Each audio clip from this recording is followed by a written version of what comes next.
Nalubog sa baha ang ilang lugar sa Palawan nitong weekend dahil sa walang tigil na pag-ulan.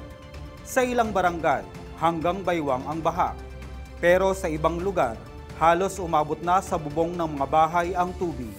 Ang walang tigil na ulan, dala ng pag-iral ng shear line kung saan nagsasalubong ang malamig at mainit na hangin.